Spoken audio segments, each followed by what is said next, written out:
Hello, good afternoon everyone. Then I hope आप सभी लोग ठीक होंगे। तो बात करते हैं आज अपने बात कर रहे थे हम इस टाइम हमने फिफ्थ यूनिट की। फिफ्थ यूनिट में हम लोग 5.3 कवर कर रहे हैं। तो 5.3 में क्या है, इंस्ट्रक्शनल प्लानिंग मतलब निर्देशात्मक योजना। हमें अपने इंस्ट्रक्शन की बेसिस पे किस तरह से हमें अपनी योजना बनाना है बच्चों के साथ काम करने के लिए, तो उस पर आज हम बात करेंगे। तो यहाँ पढ़ते हैं हम लोग क्या लिखा हुआ है। निर्देशात्मक योजना में न केवल योजना बनाना शामिल है कि छात्र क्या सीखेंगे, बल्कि वह इसे कैसे सीखेंगे। मतलब जो आपका इंस्ट्रक्शनल प्लानिंग है उसमें क्या है, सिर्फ आपको इस चीज़ का प्लानिंग नहीं करनी है कि आपका उसमें किस क्या बच्चों को सिखाना है, बल्कि हमें ये भी चीज़ चेक करनी, उसमें योजना करनी होती है कि बच्चा उस चीज़ को क्या सीखेगा और वो उसे किस तरह से सीखेगा। योजना में अल्पकालिक लक्ष्य और दीर्घकालिक लक्ष्य दोनों को शामिल किया जाता है। मतलब जो भी हम बच्चों को सिखा रहे हैं, जो भी हमारा लक्ष्य है सिखाने के लिए, वो क्या है, अल्पकालीन जो एक शॉर्ट टर्म और एक हमारा दीर्घकालीन लॉन्ग टर्म, दोनों गोल्स को क्या किया जाता है उसमें इंक्लूड किया जाना चाहिए। और असाधारणताओं वाले छात्रों के लिए उनके व्यक्तिगत शैक्षणिक कार्यक्रम आईपी पर लक्ष्यों को संबोधित करना चाहिए। और जो बच्चे ऐसे होते हैं जिन्हें क्या है मतलब कि समस्या से ग्रसित होते हैं, जो स्पेशल चाइल्ड होते हैं, उन बच्चों के लिए क्या होना चाहिए, व्यक्तिगत शिक्षण कार्यक्रम इंडिविजुअलाइज एजुकेशन प्रोग्राम आईपी पर जो उनके बेसिक लक्ष्य होते हैं क्या है, वो उनके बेसिस पे उनके पर्टिकुलर नीड पे वो निर्धारित करने चाहिए। आगे देखें क्या लिखा हुआ है। निर्देशात्मक योजना में शैक्षणिक सामग्री, सहायक तथा संबद्ध प्रौद्योगिकी आवश्यकताओं, समान समर्थन, विशिष्ट शिक्षण रणनीतियाँ और सामग्री के अनुकूल अन्य संशोधन के विचार शामिल हो सकते हैं। जो भी आप बच्चों के लिए क्या कर रहे हो, योजना बना रहे हो, उसमें आपको किस तरह से मतलब एजुकेशनल मटेरियल यूज़ करना है, क्या उसमें प्रॉम्प्टिंग देनी है, क्या उसमें नीड बच्चों को ज़रूरत हो सकती है, क्या आपने आपको अपनी विशेष टेक्निक्स यूज़ करने, किस प्रकार से सामग्री में अनुकूलन चेंजेस करने हैं, किस प्रकार से चीज़ों को चेंज करना है, उस सब पे भी क्या करते हैं, जो हम इस सब पे हमें चेंजेस करने हैं वो विचार भी हम उस चीज़ में अपने योजना में शामिल कर सकते हैं। ऊपर देखें क्या लिखा हुआ है और नीचे, यह निष्ठा के साथ दिया जाता है तो सुनियोजित निर्देश अकादमिक सीखने के समय को अधिकतम करने के लिए डिज़ाइन किया जाता है। सक्रिय रूप से शिक्षार्थियों को सार्थक गतिविधियों में शामिल करता है और निर्देशात्मक तीव्रता के स्तर पर सक्रिय और सकारात्मक दृष्टिकोण पर जोर देता है। जब आप चीज़ों को क्या है प्री प्लान करोगे, मतलब उसकी योजना बना के चीज़ों को कंडक्ट करोगे, तो उसमें क्या होता है, वो एक पॉजिटिव दृष्टिकोण जो उनका पॉजिटिव रिस्पॉन्स होता है, वो आने पर आपका बच्चा क्या है, जो आपकी तीव्रता है, जो आपका लेवल है, हमेशा वो क्या रहेगा, एक्टिव रहेगा और जो आपका रिस्पॉन्स है वो हमेशा पॉजिटिव वे में आने की संभावना रहेगी। इसके बाद बात करें अगर हम स्टेप्स की कि इंस्ट्रक्शनल प्लानिंग के क्या स्टेप में, फर्स्ट है आपकी भूमिका। इसमें छात्रों को नए पार्ट के लिए तैयार करना होता है। क्या है, आप इस तरह की जो आपका परफॉर्मेंस है उसके लिए क्या है, जो आपको नए पार्ट आप बच्चों को सिखाने हैं उसके लिए बच्चों का किन किन चीज़ों की आवश्यकता होती है, उसका क्या लेवल होना चाहिए, तो उस चीज़ के लिए क्या करना है, बच्चों को तैयार करना है। इसमें छात्रों को नया ज्ञान प्राप्त करने के लिए अनुप्रेरित किया जाता है कि मतलब बच्चा क्या है न्यू नॉलेज को गेन करे, उसके लिए किया जाता है, बच्चों को मोटिवेट किया जाता है। पूर्व ज्ञान परीक्षण के लिए शिक्षक छात्रों से केवल 3 या 4 प्रश्न पूछता है। जो भी उसका पूर्व ज्ञान होता है, प्रीवियस नॉलेज होती है, उसको चेक करने के लिए शिक्षक होता है, वो छात्रों से ज़्यादा नहीं तो कुछ 2-3 क्वेश्चंस पूछता है उस प्रीवियस नॉलेज के रिकॉर्डिंग। इस सोपान का प्रयोजन प्रमुख रूप से छात्रों में नए ज्ञान के प्रति रुचि एवं जिज्ञासा उत्पन्न करना है। जो भी आप मतलब बच्चों के लिए डिज़ाइन बना रहे हो, उसका एक उद्देश्य क्या होता है कि जो बच्चे को आप नया ज्ञान सिखा रहे हो, जो उसको न्यू नॉलेज बच्चे को देनी है, उसके प्रति बच्चों को इंटरेस्ट और उसके अंदर क्यूरियोसिटी उत्पन्न करनी होती है।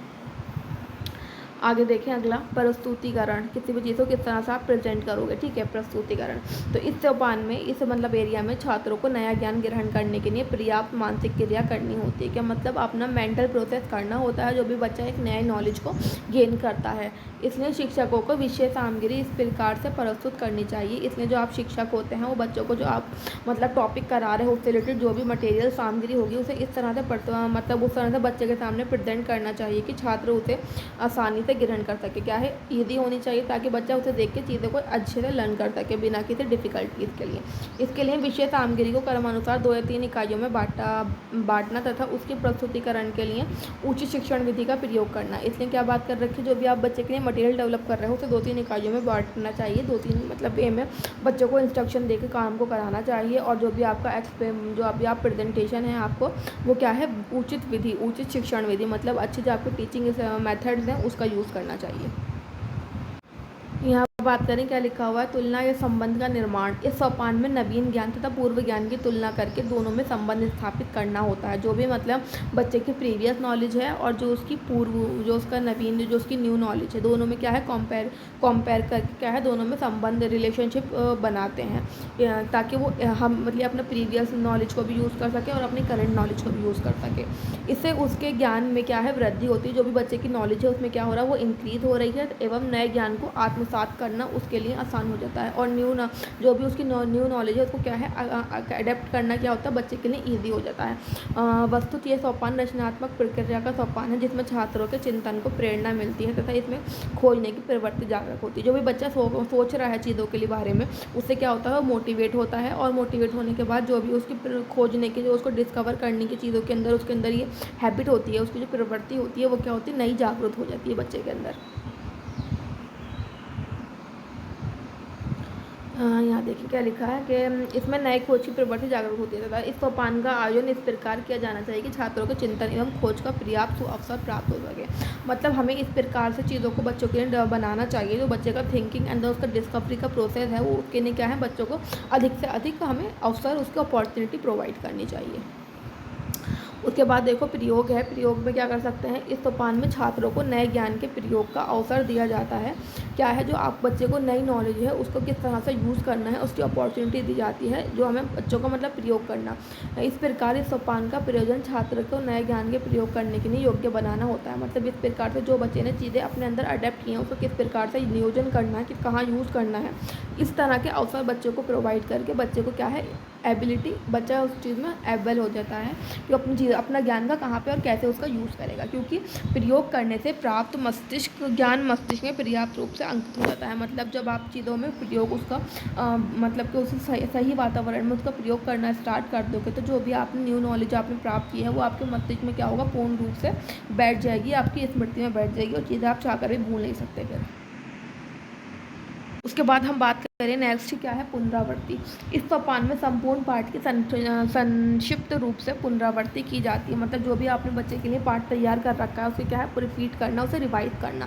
पुनरावृत्ति के लिए छात्रों से सहयोग लेना चाहिए, अर्थात प्रश्नों के माध्यम से या कोई प्रयोगात्मक कार्य कराने या लेखन कराने के माध्यम से संपूर्ण पाठ की पुनरावृत्ति करनी चाहिए। मतलब जो आप पाठ पढ़ा चुके हो उसे अलग अलग वे में उसको बच्चे को रिपीट करने के लिए, मतलब कि बच्चे को कितना चीज़ आई है वो चीज़ चेक करने के लिए विभिन्न आपको टेक्निक्स अपनी मतलब अलग अलग वे में कुछ एक्टिविटी कंडक्ट करनी चाहिए। या तो यहाँ पे लिखा हुआ है प्रश्न उत्तरों के माध्यम से या कोई प्रयोगात्मक कार्य कराकर। मतलब आप बच्चों से उस टॉपिक से रिलेटेड क्वेश्चन आंसर पूछ सकते हो या फिर कुछ प्रैक्टिकली बच्चों से कार्य कराकर देख सकते हो, या कुछ बच्चों के थ्रू मतलब लिखित में लेगा राइटिंग स्किल्स बच्चों के माध्यम से करा के पूरे पाठ को आप चेक कर सकते हो, रिपीट करा सकते हो कि बच्चों के अंदर इस तरह के स्किल कितने प्रकार से डेवलप हुए हैं।